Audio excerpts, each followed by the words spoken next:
이 강은 잊지 않습니다. 잿빛의 물결도, 금빛의 물결도. 여러분, 지금 보고 계신 한강의 야경 뒤에 숨겨진 이야기를 들려드리겠습니다. 불과 70년 전만 해도 이곳은 완전한 폐허였습니다. 6.25 전쟁이 휩쓸고 간 자리에는 부서진 다리와 잿더미만 남아 있었죠. 그 폐허 위에서 한국은 어떻게 일어섰을까요? 그리고 1997년 다시 한번 절망의 나락으로 떨어졌을 때 어떻게 다시 일어설 수 있었을까요? 이것은 단순한 경제 성장 이야기가 아닙니다. 이것은 절망을 희망으로, 가난을 풍요로 바꿔낸 한국인의 눈물과 땀, 그리고 포기하지 않는 의지의 이야기입니다. 1960년 한국의 현실을 보겠습니다. 1인당 국민소득 80달러. 당시 아프리카의 가나보다도 가난했습니다. 길거리에는 구걸하는 아이들이 넘쳐났고 대부분의 사람들이 하루 한 끼도 제대로 못 먹었어요. 그런데 이 절망적인 현실 속에서도 한국 사람들은 포기하지 않았습니다.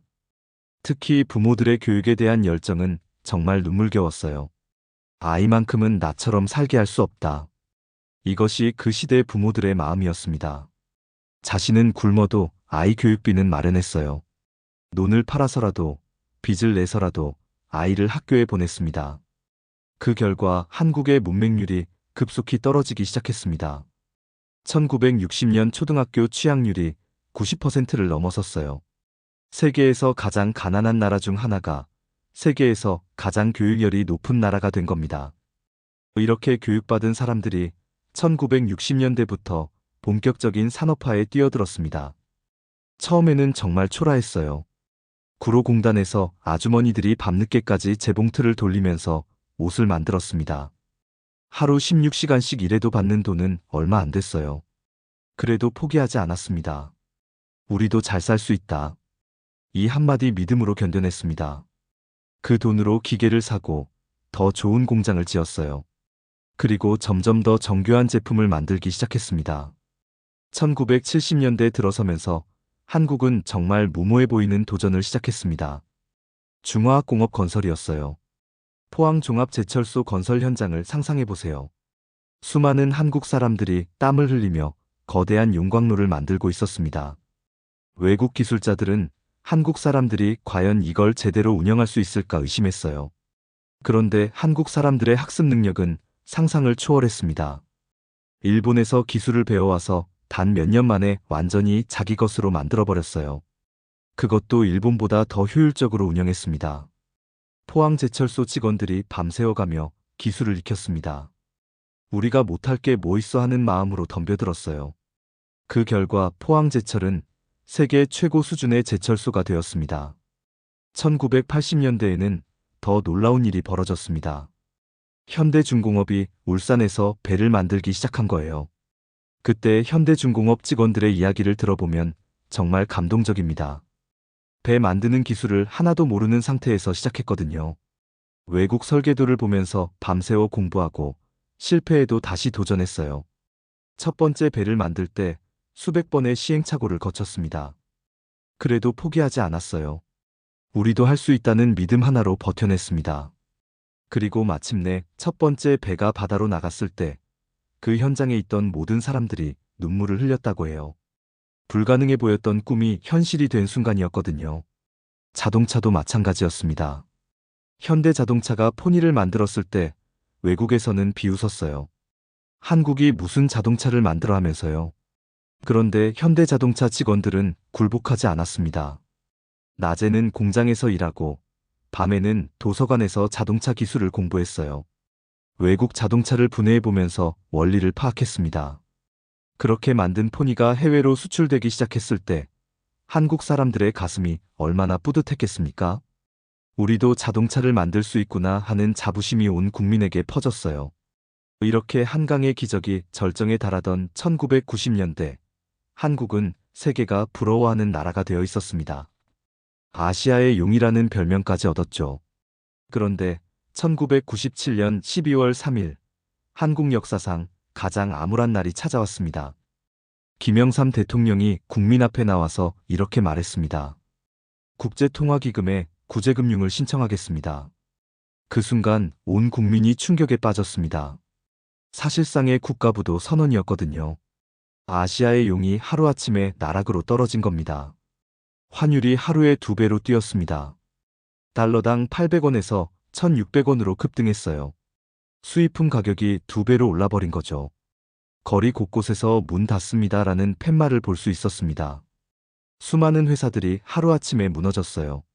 대기업들도 예외가 아니었습니다. 한보, 기아, 대농 같은 대기업들이 줄줄이 부도났거든요. 더 참혹한 건 사람들의 삶이었습니다. 명예퇴직이라는 이름으로 수많은 직장인들이 일자리를 잃었어요. 평생 성실하게 일해온 가장들이 하루아침에 실업자가 된 겁니다. 당시 상황을 생각해 보세요. 50대 중반의 가장이 갑자기 회사에서 나와야 하는 상황 말입니다. 대학생 자녀들 등록금은 어떻게 마련하고 집 대출은 어떻게 갚아야 할까요? 많은 가정이 풍비박산 났습니다. 이혼율이 급증했고 자살률도 크게 늘었어요. 한국 사회 전체가 절망에 빠진 상태였습니다. 우리가 이렇게 될 줄 몰랐다. 이것이 그때 한국 사람들의 솔직한 심정이었습니다. 그런데 바로 그 절망의 순간에 기적이 일어났습니다. 1998년 1월 5일 KBS에서 특별방송이 나왔어요. 금모으기 운동 시작을 알리는 방송이었습니다. 조금씩이라도 모으면 나라를 살릴 수 있습니다. 이 한마디에 온 국민이 움직이기 시작했습니다. 첫날부터 장관이었어요. 전국 각지에서 사람들이 금을 들고 나타났습니다. 결혼반지, 목걸이, 귀걸이는 물론이고 금리까지 뽑아서 가져왔어요. 당시 금 수집소 앞에 줄을 서 있던 할머니 한 분의 이야기입니다. 이 반지가 우리 시어머니가 결혼할 때 끼워주신 거예요. 60년 동안 한 번도 빼본 적이 없었는데 그래도 나라가 어려우면 이런 것쯤은 내놔야죠.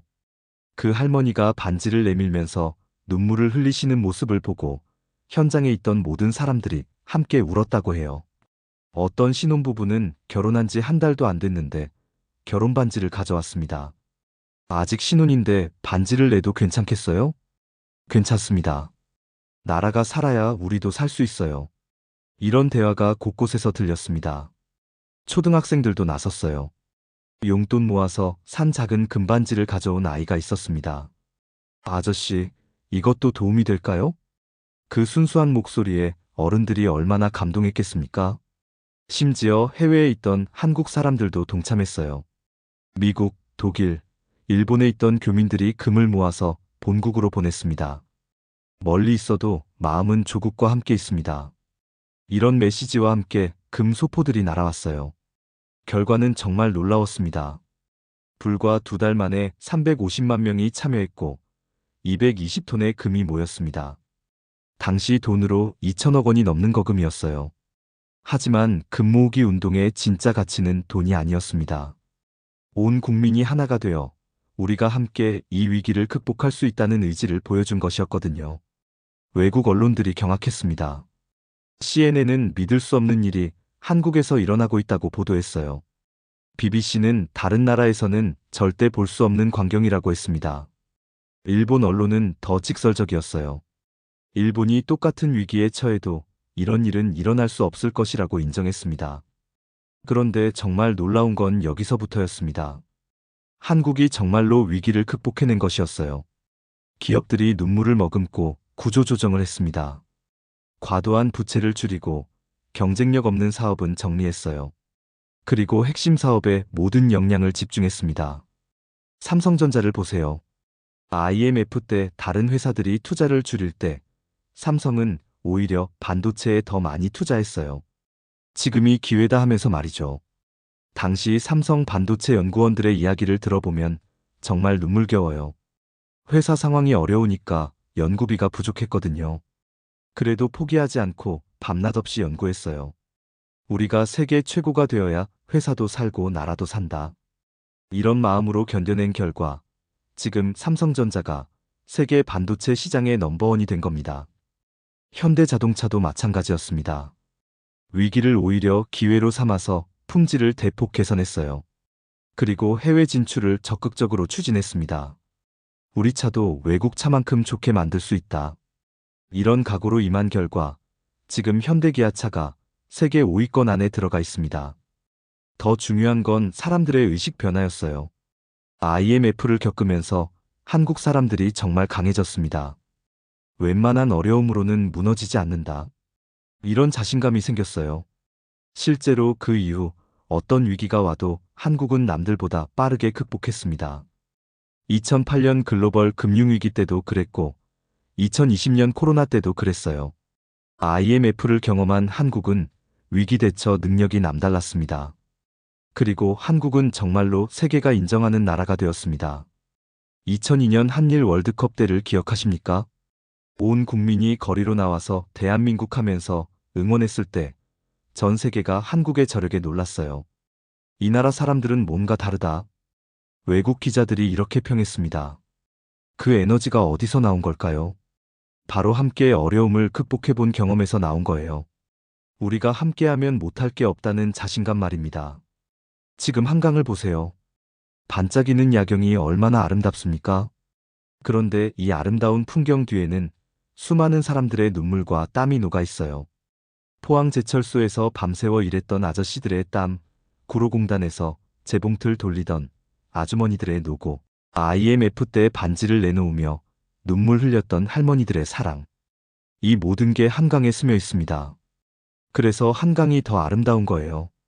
단순히 물이 흐르는 강이 아니라 한국인의 꿈과 희망이 흐르는 강이거든요.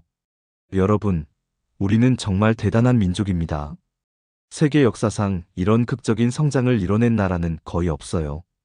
폐허에서 일어서서 선진국이 되고 절망에서 일어서서 다시 희망을 만들어낸 민족입니다. 이런 민족이 세계에 몇이나 될까요? 우리 부모님 세대가 이뤄낸 이 기적을 잊지 말아야 합니다.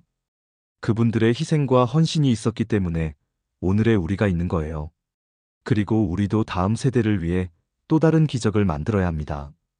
그것이 이 땅을 물려받은 우리의 책임이고 의무입니다. 우리는 기적을 기다리지 않습니다. 기적을 만들어 갑니다. 그것이 바로 한국인이고 그것이 바로 한강의 기적을 이어가는 방법입니다. 구독과 좋아요, 알림 설정 잊지 마세요.